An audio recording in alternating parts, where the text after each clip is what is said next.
It is November 12th, 2018. This is Atlanta United FC Weekly, a Home Before Dark podcast. And Kevin's not here. So I don't get any fun stuff from Dan. Dan doesn't do the hoo-ha-hoo or... No, because I'm not annoying. No, I can't. Thank you guys for tuning in. Sorry for the technical difficulties. Had some issues getting my computer running, and then it cut out on me whenever Dan and I were getting set up in the first chat. So if you guys ended up getting multiple YouTube notifications, I apologize, but I'm not that sorry. But thank you guys for tuning in. Hit the subscribe button if you guys are not already subscribed. Hit the notification bell icon, and then also make sure you hit the thumbs up. It's pretty easy for us. And we have the live chat going off, Dan. And to Richard's disappointment, I am not solo. I'm solo in the studio, but I do have the return of Dan James. I am here. Who would have believed it? I was actually the first one here. Yeah, you were. Yeah, I had a lot of, like I said, technical difficulties. We're past it. We're going to have fun tonight. We're going to have a lot of fun. Kevin's not here. When the mouse is away, the cats will play, that kind of thing, right? Yeah, absolutely. And it was so good to see you yesterday. It's been so long, and it was such a shock and surprise. I was on the way to the game yesterday, and I get that text message from you to me and Kevin saying that you're going to be able to make it, and I got pretty damn giddy. I'm not going to lie.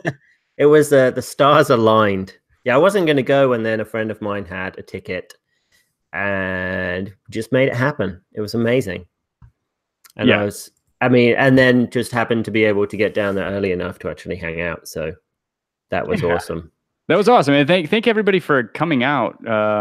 We had a lot of people show up outside of the bar, right in front of the supporter section. A lot of homies. Got to meet some people. Joe Johnstone, Brian. Got to see Richard, Matt Weinecker, Christian, Patrick. A lot of people showed up, and my brain is fried. Thank you guys for coming and hanging out. It was really fun. It was like a second tailgate inside because it was cold outside, man. It was fucking freezing. Yeah, it was gross. It was awesome. I'm so glad that I actually managed to make it down there to meet people. Like the happiest of Joes. What a great guy, Matt Weinecker. A whole bunch of people. I was sad that Kevin Brown wasn't there. But was he there? Never met Kevin Brown in person? Still never met Kevin Brown. It's a shame. Yeah. Yeah. Whatever, Domer. I do show up to the tailgates late. You know what? I'm not sorry. It happens. Shit happens. Got a lot going on. This is my last episode for a while in the studio, but in 2 weeks, hopefully we will be celebrating here. Dan, you better make it after we beat Red Bulls at home. Oh my gosh. Today was a rough day because there was a lot of celebrating last night. But I'm surprised that we actually pulled it off, and we pulled it off pretty confidently. Maybe I'm not surprised that we pulled it off, but the confidence in which we played was not something I was expecting to do. Like, after that performance, I feel somewhat confident that we should beat the Red Bulls and go on to the final. So, and I was not thinking that way, obviously, before the game. Yeah. Yeah, and then the other thing, going into it, you see the lineup going into last night, and we were all kind of baffled. It came out while we were out in the atrium, and it was just... was not expecting to see four natural center backs playing in the back, and then having Greg Garza pushed up into the midfield, and have that weird, as we were talking about yesterday, that lineup came out and we're like, I don't really think it's going to be a 4-3-3, maybe a 5. Yeah, like 5 at the back sort of thing. Yeah. 5-3-2. Talking about the lineup, I was very surprised to see Miles Robinson in there. And then I got a little bit nervous because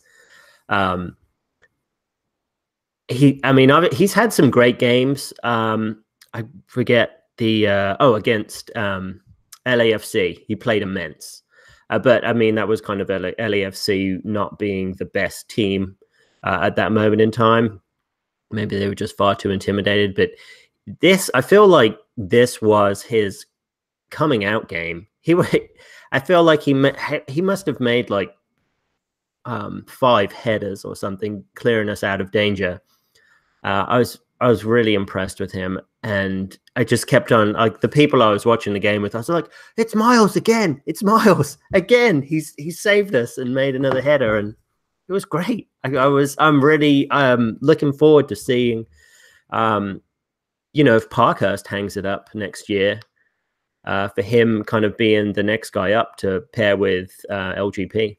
Yeah, I think we have a couple options there too. I mean, I think you're right. I think Miles Robinson played very well yesterday. He had like one shaky moment where the crowd was kind of, I think it was a back pass to Guzan that seemed a little out of place. And then everybody kind of clenched for a minute. And then the rest of the game, he seemed to have it in control. He played really well. And we talked about it before that I think he had one slip up during the middle of the season whenever he got brought in that Dallas game away to kind of shore up the defense, and we ended up giving that game away. He had an error that kind of led to that comeback and that loss. But for the most part, he seems to be a guy who really kind of plays up to the competition that he's against. I mean, we've seen him a couple times early on in the season where everybody was going in thinking, God, it's going to be a little nervy because last year as a rookie, and rightfully so, he was a little shaky at times, and he wasn't that great. I'm trying to think.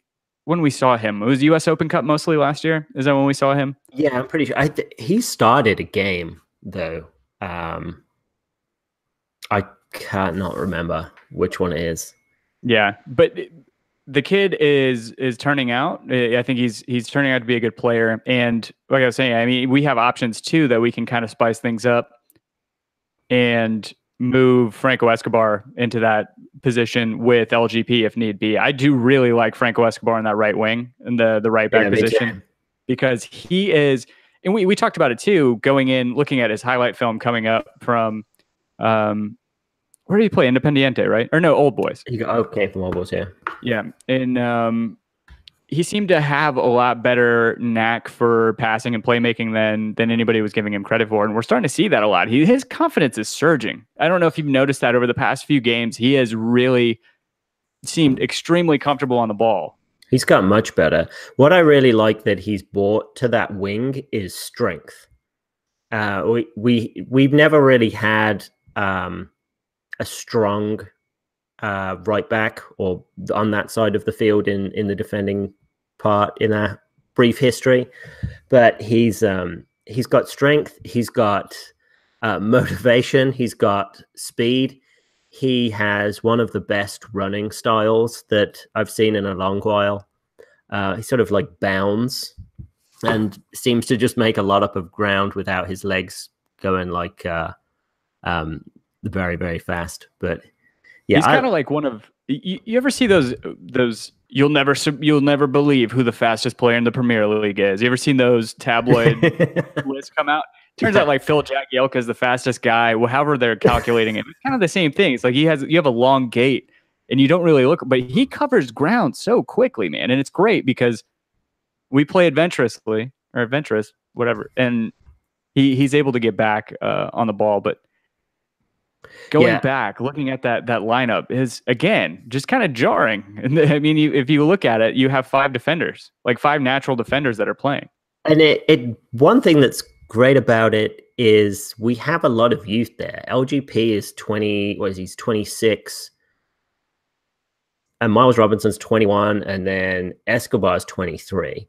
It's great to have, I mean, that's a decent amount of players with youth at such a position that requires a lot of experience and maturity.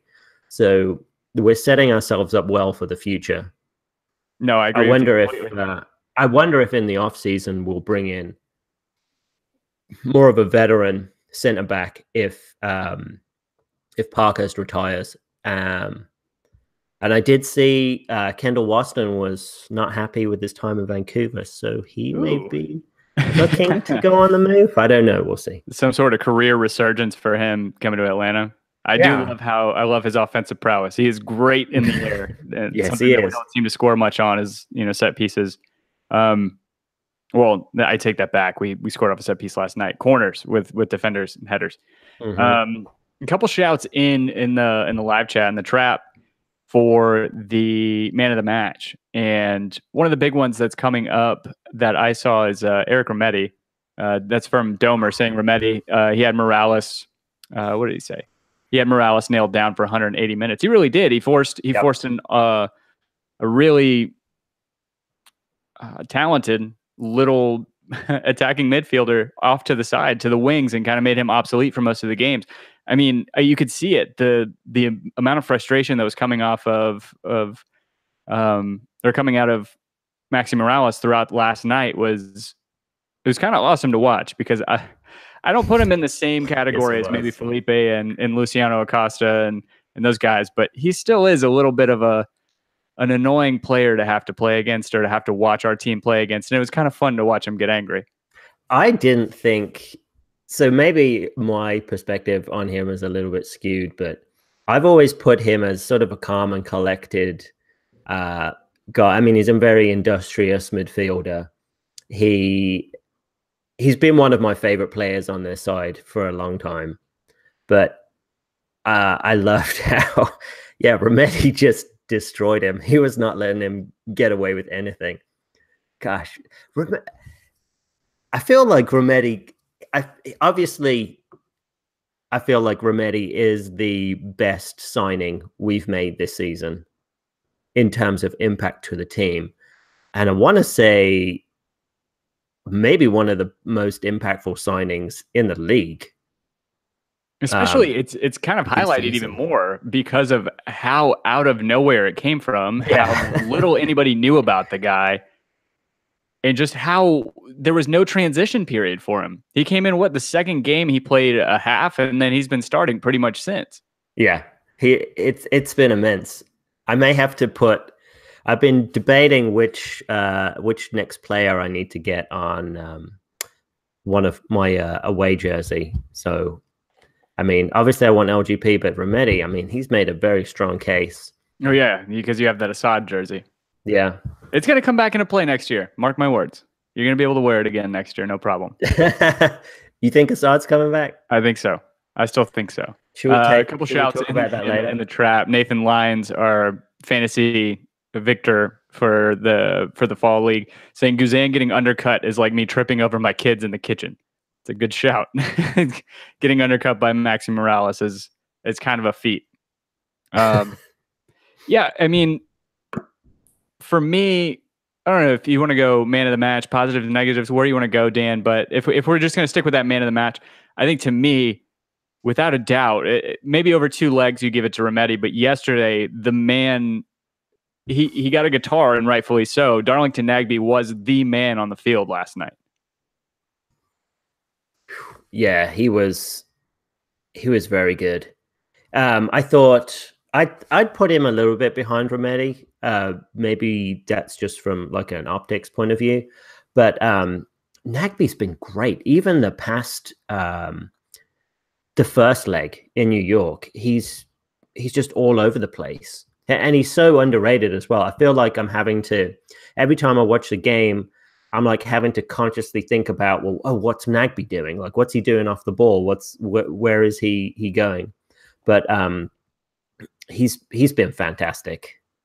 Oh, Elliot Bevan in the trap saying, is Nagbe injured? I just read the team are saying he's week to week, but apparently Joe Patrick spoke to him or was talking to him after the game last night, and he was just icing his leg, and it said he didn't seem like was bothering him as much. So hopefully Nagbe's good to go, but I really would.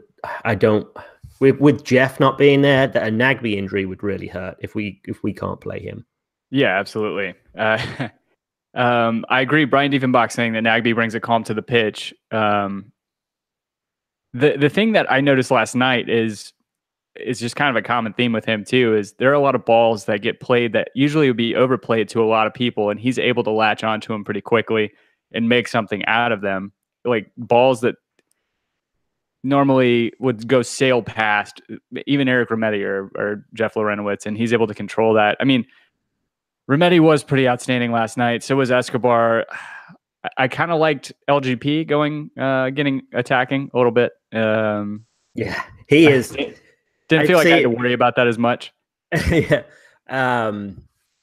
On Soccer Down Here, Jared Smith is always talking about Jeff CONCACAF LGP.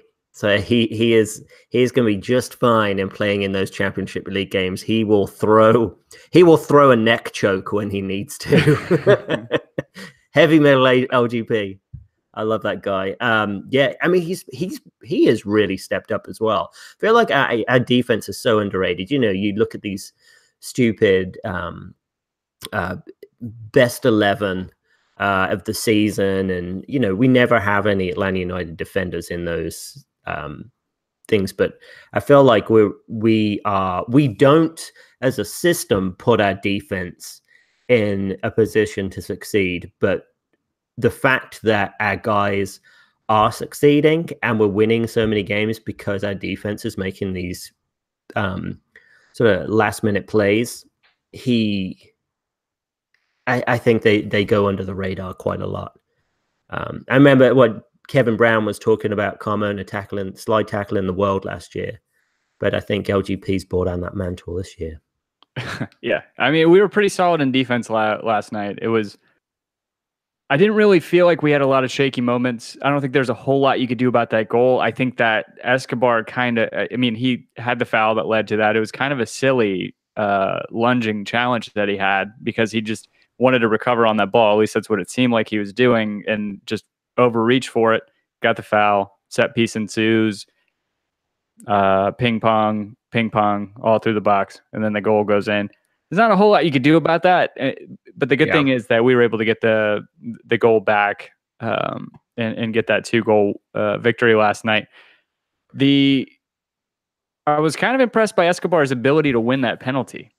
I'm not going to lie. His ability to turn on a dime on the touchline and get the ball past. Who was it that fouled him? Was it Chanot? Was it Collins? It was. I think it was Tajor Sharati. And it was interesting because Escobar could turn so quickly that the Sharati just put both legs. He'd gone in with both feet studs up anyway, which is kind of ridiculous. But he'd hooked in Escobar's leg, and just basically the force that he was moving with just pulled Escobar along with him, and gave up the penalty. It was a real risky play. He had got him pretty much cornered in that corner of the field and was closing down the angle. I thought it was a little bit of a desperation, but thank you very much. And gosh, Joseph Martinez penalties. I'm not going to say it because it's just going to jinx it. I just get nervous every time he takes one. I do too. That whole lead up, no matter who does the theatrics before a PK, that does nothing for my nerves but make them worse. Yeah. Because you never know. You're going to hit a bad divot. I mean, obviously not on turf, but like you're playing somewhere in New England or somewhere shitty where the field is not as great, and you hit a bad divot, something like that, and you're going to send it sailing, you're going to slide, you're going to misstep, it's going to go over, and it's just not worth it, but it's all right. It's all right. I wonder, so when he makes that final leap, part of me feels like he's actually looking to see which way the keeper is going. And whilst he is in the air, he's making his decision which way he's going to kick the ball. Because it seems that's what he's doing, because his success rate has been phenomenal. But I don't understand, does he actually have that mental capacity and sort of physical awareness that he can change the direction he's going to kick the ball in like an 1/8 of a second, or is he actually just going in there and he's playing through the whole thing as one sort of movement and knows exactly where he's going to put the ball regardless of what the keeper does? That's what I think. That's what I tend to think is going on there. But it would be pretty damn impressive, even more impressive, if he was making that split-second decision based off of where the keeper was going, and as you said, the 1/8 of a second that he has to do it. But it's very nervy. As Michelle said, it could be worse. It could be a Pogba taking penalty. Yeah. Twinkle Or it could be toes. David Beckham. And what World Cup was that? Where he sailed a PK in the World Cup, right? Was it Are you sure it's not Chris Batty you're thinking of? Who? Chris Batty. David Batty? One of them. Doesn't matter. It was definitely Beckham. It doesn't matter because England have sorted out all their penalty woes, and it's, we're just going to win every other penalty shootout that comes along. I think that if I was to attempt Martinez penalty technique, I would run up, and as soon as I've jumped in the air, I would have so much indecision about where I'm going to take my kick that I would just end up falling and crumpling myself onto the floor, and it'd be a weak penalty, and the goalkeeper would just, kind of just stop it with his foot. Yeah, the only goal I ever scored in high school soccer. Granted, I started playing in 11th grade and played in 12th grade. I took a PK. The keeper caught it and rolled into the goal. Not gonna. I kicked it so hard that it took him into the goal. Well, I never scored a goal in my playing career. You probably didn't play striker, though, did you? No, I played right back. Yeah, I played striker. Yeah, but I was a traditional. I had more knee injuries than I did goals. Oh, really? That's the way it goes. What's happening? We got Saul. We got a new guy or new name in the chat. We have Augustine Soto. What's happening, guys? Thank you guys for tuning in. Talking man of the match. Who was your man of the match? Is it Remedi? Yeah, I would take Remedi. I mean, I always default to Almiron because he was so good last night too. The magnetism that he has and the lengths that players will go to try and injure him. If we're being really honest, he just has such a center of gravity that pulls people all over the pitch. I mean, that free kick, holy shit. Yeah. That free kick was insane. I was watching it. So I was, during the first half, we were at the sort of the corner of the end zone, but we were looking at Sean Johnson. Yeah, we were looking at the supporter section. So when he took that kick, I was watching the ball and it just kept going and kept going and kept going. And Sean Johnson dived and the ball kept going. It was, I was just elated. I was ecstatic. I don't have the words to describe how I was feeling, but I feel like Remedi. What would you go for? I think yesterday, as I was saying, Nagby, I think was kind of magnetic in the midfield. I think he was kind of overlooked a little bit. Obviously not by the guys giving the guitars away. As somebody had said, I think it was maybe Nathan Lyon saying that they were just trying to give everybody a guitar at some point during the season. But I thought that he just continues to be that man. One guy I will say, last year he was the missing piece, and this year he's been in the first two games of the playoffs. Greg Garza has been kind of an unsung hero in this lineup. Yeah. I mean, the leadership that he's bringing to, alongside his ability to track back, his ability to attack up the wings. I thought that he played pretty well last night too, and it's just a bit of consistency that we're able to give to the team, and again, that leadership that a veteran brings to that team too. He has made that left wing probably about 300% more dangerous than it was before with just Barco and Chris McCann in there, because he is flying. I'd honestly forgotten how fast he was. He's coming in there and he's always the guy that is cleaning up any rebounds on the left side of the field. He's always there. He's always there to punch it in, and Barco's never been there to do that, or Chris McCann. So he actually absolutely brings a different dimension to this. I hope I'm not going to say that either, because that is going to jinx things. But it seems like the trap has kind of turned their attention towards the man of the match in some people's eyes. I'm sure in the MLS narrative eyes, and then kind of the man of the hour a week ago, whenever it came up that he was going to be refereeing our game, Mark Geiger. I have no complaints about yesterday. I thought that he handled the game really well. I think we talked about I can't even remember the referee's name off the top of my head, but the ref that was up at Yankee Stadium who kind of took control over the game more than he should have and kind of trying to make a spectacle out of it in his own image. Geiger, I didn't think did that. I think yesterday he set the tone early that he wasn't gonna accept the nonsense. Whenever that foul on Miguel Almiron happened, he immediately threw a yellow card at. On Chanot, like that was early, right? Because it was ridiculous, right? Yeah. And Geiger immediately, that's a great call from him. And he again set the tone. He's like, that is yellow card worthy. That's a caution throughout the game, and he was pretty consistent in giving those out throughout the game. Yeah, Chanot was lucky not to get a second yellow.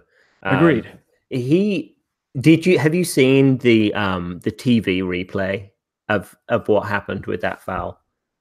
You talking about the one that was further up? The Chanot foul that he got a yellow for on Miguel. Yeah. So it's so funny because the camera's right there, so you can Miguel's coming in and the camera's on the sideline, and as soon as it happens, it looks horrible, and then as soon as it happens, Tata is like up in the official's face, barking at him, and the whole bench just springs off. It's just it's a very like close up view of what's actually happening and everyone else's reaction. So I thought Tata's reaction was fantastic. Yeah, the man is nothing if not passionate. Yeah. No, he wants to protect his players. But I think overall there were a few things. I mean, just like any game, a referee's going to miss, or he's going to misjudge, or he's going to go lighter than he should or go heavier than he should. I think Geiger, for the most part, did a good job yesterday. He didn't let the what is the damn it, I'm trying to think of the phrase. He didn't let the situation get too big, or what's the anyway, he did a good job. He was able to keep the lid on things. Yes, exactly. Yeah. Yes. My brain is fried. No, yeah, mine too, man. I wonder, because people, I've seen some things on Twitter and people are like, oh, well, now Atlanta United fans are happy with Mark Geiger because they won. So I've been trying to think of ways like, okay, well, if we didn't win, what would be the decisions that we are harping on Mark Geiger about for losing us the game? It would probably be because he didn't give out a yellow card, but I feel like we played so dominant in this game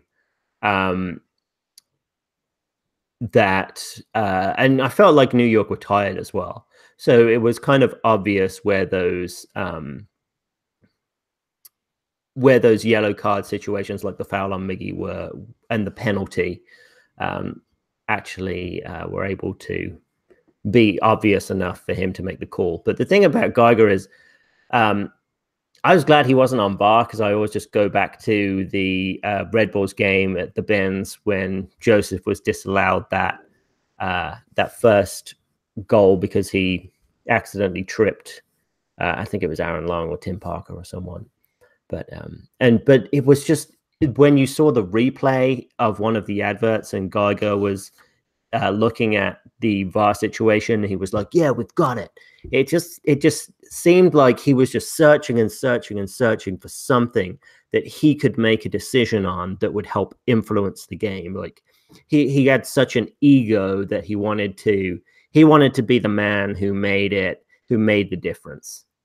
And I feel like maybe one theory is maybe the World Cup matured him a little bit. Like it's made him a better referee, because I don't think we've had those Geiger issues across the league since the World Cup. Yeah, I don't think I've heard his name really uttered since. Yeah. No, it's good too. He's not making a spectacle of anything. Exactly. All right. Tifo, thoughts on the Tifo? Getting a lot of chatter about that. I thought it was incredible. Did you see Julie Sakovitz's video of Tata when they put the Tifo up? No. His reaction, he's just like, he's smiling, he's going slightly red in the face, and then he has to like walk away because he realizes he's being filmed. But it's a fantastic reaction. It made me weep a little. Yeah. God, I'm gonna miss that, man. Me too, man. But God, if we don't get somebody who plays a similar style of soccer and who has, we have to, right? I we trust our will. front We office. will. Yeah. I trust They our they front want office. to make money, and this style of soccer makes money. Yeah. All right, Dan. Going in to the Eastern Conference Finals, what can you take away from what positives can you take away from the NYCFC series that you can say that this is something that gives you or puts you in the mindset that we are going to be able to beat New York Red Bulls, a team that we've never beaten?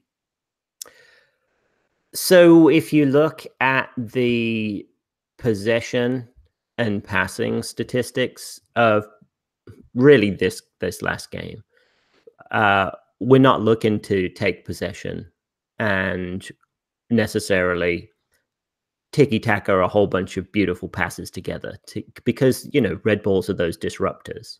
So if we seem to be a lot more comfortable playing that way last night to be able to soak up pressure and hit on the counter.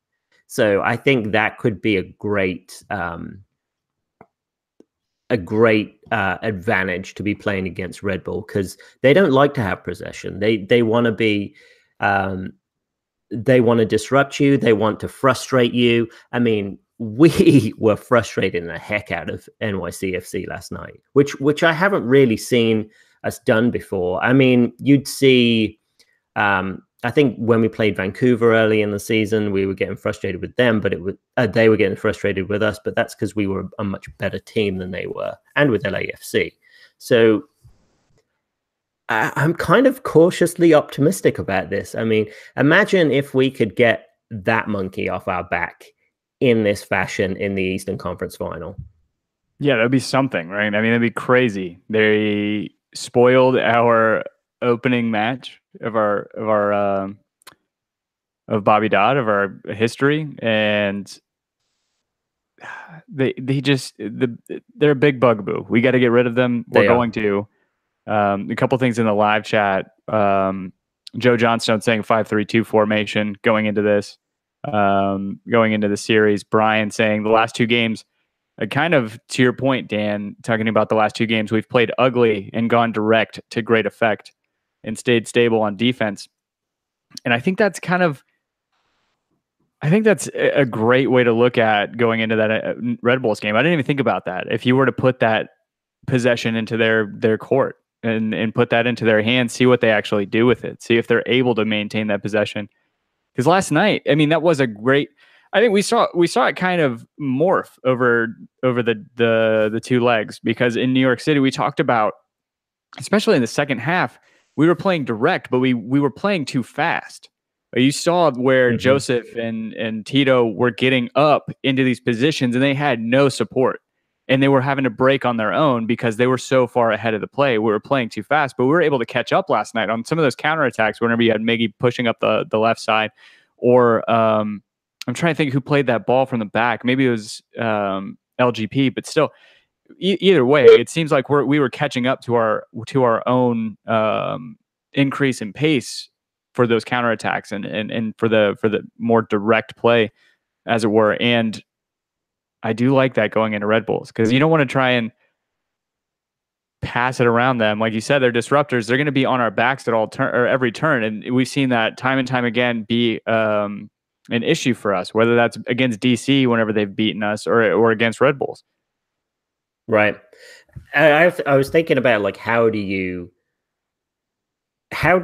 like give them possession? And the only way I can think about it, and Joe Johnson in the trap saying bunker to counter, like it's the counter bunker, right?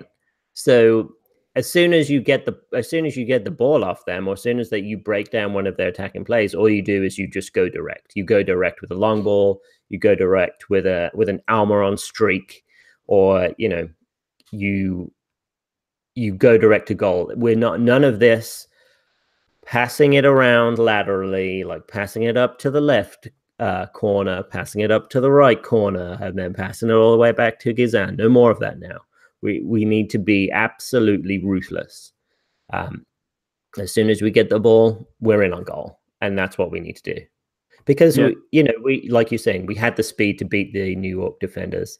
I think they were getting a little bit tired, and it seemed like Columbus on their game on the game last night, they just had enough. They've had that huge streak, even though they had a week off. I think that built up um, fatigue. But they gave people on the two of Royer's goals.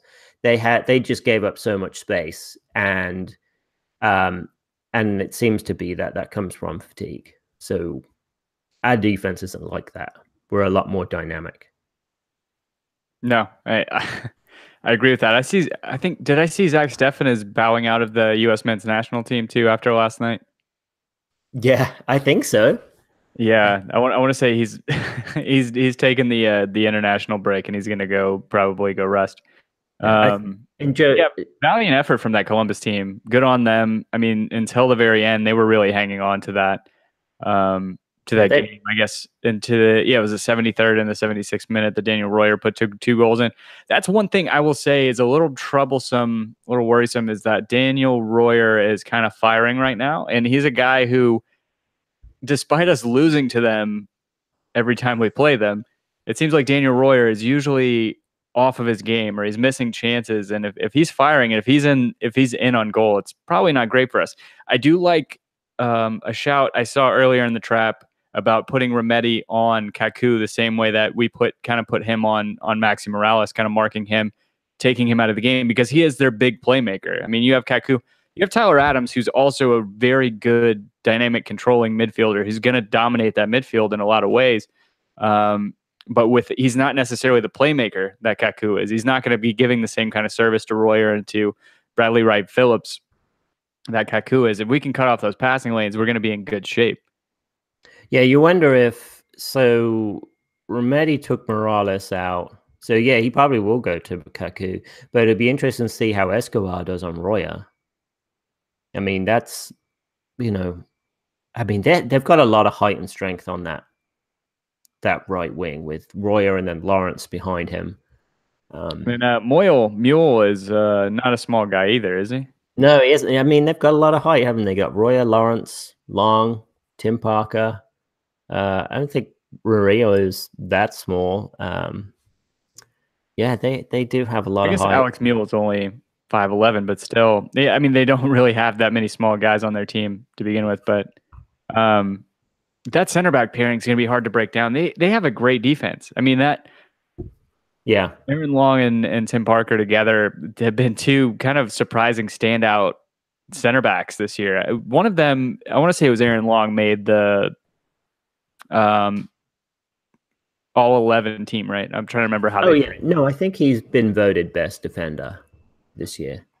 I don't know. Yeah, but they released the 2018 all-11, and we only had two people make the team, I want to say. Oh yeah, Miggy and Joseph. Yeah, and then I'm trying to find that link, but anyway, it kind of escapes me. But Aaron Long is a guy that kind of just burst onto the scene to me. I was not really that aware of him before the season started, and he's been outstanding. Yeah, he really has. It's been very frustrating. Yeah. So we have first game is not this Saturday, but next Saturday, right, in Atlanta. Oh man, the 25th. It is ridiculous. I mean, I know everybody's heard this before, but to have this straddle an international break is just pathetic. Yeah, I'm not very happy about it. It's really stupid. That's what I was saying. Yeah, I was telling people at the office about that today because I was saying, yeah, we don't play again for 2 weeks. They're like, what the hell? Like, we're in the middle of the playoffs. What's going on? Right. This makes not a lick of sense. And then they were still talking about how they're not sure if Venezuela still hasn't even announced their starting 11 or their not starting 11, but they haven't even called up their 23 for the international break. The last I heard. Yeah, I think they have now, and I think Martinez is called up, and I think they're playing Japan in Japan. That's one heck of a flight. That's great. That's great. Yeah, I can't say I'm Hopefully, not really nervous. I'm not really worried about this series. Um, I feel yeah, like I'm I walking don't on know, man. eggshells. I don't want to say anything about it. Yeah, it's the two best teams in MLS history in a single season playing against each other, as it should be. Even though actually, really, is going to be the real final. Oh yeah, this is going to be what was it? Alabama and Georgia, no, no. yeah, there was. I can't remember. It doesn't really matter. I'm not that worried about college football. I'm sure Kevin would know. Probably something to do with Clemson. I don't know. um, anything else? I mean, other games in terms of, I mean, the SKC Real Salt Lake game. I felt like Real Salt Lake really got screwed with that penalty. I don't know if you saw that. No, I didn't see that one. I did see their press release on the oh my gosh, Sporting KC dropped RSL's logo, and then the R and the S fell out of the logo, and just it showed an L. Sorry, Tim. Oh, that was, yeah, it was a little disappointing. But I guess, I mean, you have the two teams. Oh, Kevin. Kevin's in the trap right now. What the hell? Clemson. Clemson. I think it's Clemson, It's actually, Kevin. no, Kevin it's Clampson. It's Clamp, Clampson, like the Clampets. Clampson. Clampies. Does anyone call it Clampies? Yeah, Clampy. Clampies. Okay, that's cool. The Clampy Bears. The Clampy Tigers. Damn it, Kevin. Call in or something. Yeah. Call my phone. I don't like people playing on my phone, though. Dan, what else do you have going into this game? What else are you thinking, fearing, hoping for? I'm thinking that the next game we play is kind of our revenge game, and we destroy them 3-1, and then we play to a 0-0 draw in Red Bull Arena. Okay. That's what I'm going with. I'm not opposed to that, I guess. Go up and kind of even though we don't have the personnel to park the bus, go up to New York and park the bus and keep that result. Yeah. But I don't think we'll be parking the bus as much. Like I think we'll just have less opportunities to counter. Here he is. The man, the like myth, the Candy legend. Man. The Clampy grad. I'm like the Candy Man. You start talking shit about Clemson, I'm gonna show up. Can you hear me? Oh yeah. Okay. I can't hear Dan, obviously. Yeah. Which is probably for the best. I really want to apologize to everybody that is tuning into the show tonight. Not for my absence, but for Dan's presence more than anything. So that's on me. I apologize. I think you already mentioned it. Big shout out to everybody that showed up at the meet and greet in the atrium last night. Hold on. That was at the very beginning of the show. You've been listening the entire time and didn't want to call in. Well, it's not that I didn't want to call in. I have so much trust in the two of you that I knew that my presence wasn't needed. Bad tonight. idea. Bad idea. Why is that a bad idea? Oh, because I had technical difficulties and we didn't get started till 8:20. That's why. Domer in the trap says. Catch it, because I think you just did it on purpose because you knew that if you postponed long enough, that I'd at least be a part of it in some way.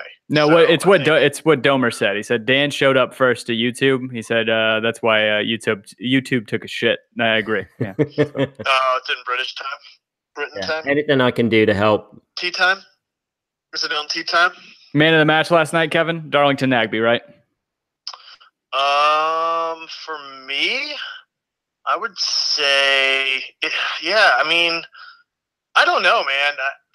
I'm going to be the one person that says it since neither one of you can muster up the balls to do it and say Miggy. I mean, without Miggy, I think that game is a completely different. I mean, you say that for just about anybody on the pitch, but Miggy's free kick goal, I would be hard pressed to find another time that I got as elated as I did watching that go in last night. And it just, this formation and this team right now is clicking in a way that I think we've all been wanting to see, with some regularity to it. The midfield has been amazing with Nagbe and Remedi, and I think that they are getting all of the attention that they rightfully deserve. Nagbe getting the man of the match, I'm not going to argue with that. But Miggy's presence, I mean, just those 2 weeks he was gone felt like 2 years, in my opinion. And you've already touched on it already with Garza and the Garza strip. I mean, that guy has just those two players, along with the midfield, along with Martinez, it's just, everything is just clicking in a way that I feel like we're peaking at the right time. I would say some of that is, I would like to err on the side of caution a little bit. I'd like to remind everybody about where NYCFC is this season and what their recent trend has been. Don't become delusional and expect that level of success for the next two really, really challenging opponents that we're going to have, Red Bulls and whoever brings it out of the West. But be reminded of the fact that while NYC is a great win, it's a huge moment for the team and the players and the fans. It's not over yet. And it was against a team that was kind of struggling a little bit. We all saw that going into the playoffs. It's beneficial to Atlanta and their mentality, but we've really got to sort of stay the course. And I think Red Bulls, it's going to be, you hit the nail on the head. This is the championship series that the league deserves between Atlanta and Bulls. Has he finished? Yeah. Dan just said, is he finished? Is you finished or is you done? I'm done. Anything else, Kevin? Looking forward to our return this weekend as I do sub-content while I babysit you, so everybody can stay tuned for that. Really excited to get hype and babysit and see what comes of it. Should be a lot of fun. The return of the Angus diet on Friday. Yeah, it'll be great. I'm just going to show up with a pack of steaks. Dan's going to smoke some meat. It's going to be great. Give Tim a sponge bath. All right, boys. Great show tonight.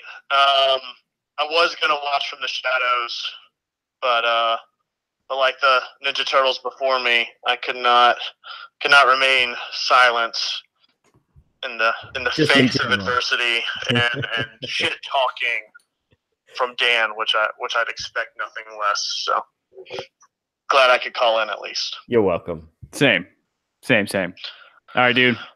All right, man. All right. Take it easy. Later. Bye, Kev. Oh, there's a lot to unpack there. But not really. It's all stuff we've already said, Kevin. Yeah, we already talked about Almiron's man of the match, so yeah, it's okay. No. So Hangouts died, and I'm talking by myself. So everybody, I hope you can entertain yourselves until we get back to the next round of games on the 25th. I am nervous, but I am somewhat hopeful. So let's bring this home. Let's bring it for the victory. For the victory.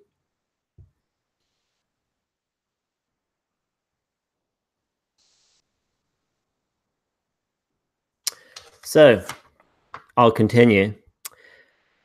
I wanted to read a quote from Dyson, you know, the guy who makes the vacuum cleaners. Yeah, got a quote from him. At the point you feel like giving up is the point at which most people give up. This is the point at which you must add the extra effort. And I think Atlanta United are going to be the ones who will have the talent, who will have the nous, and who will have the hunger to add that extra effort. So, peace out to you all. Tim said his computer died. So I'm going to sign off. You can follow me at at DNJMS, or you can follow Tim at his name, Tim Herb, or you can follow Kevin at SMALLDICKS. And I'll catch you all on the 25th. Love you guys. Bye.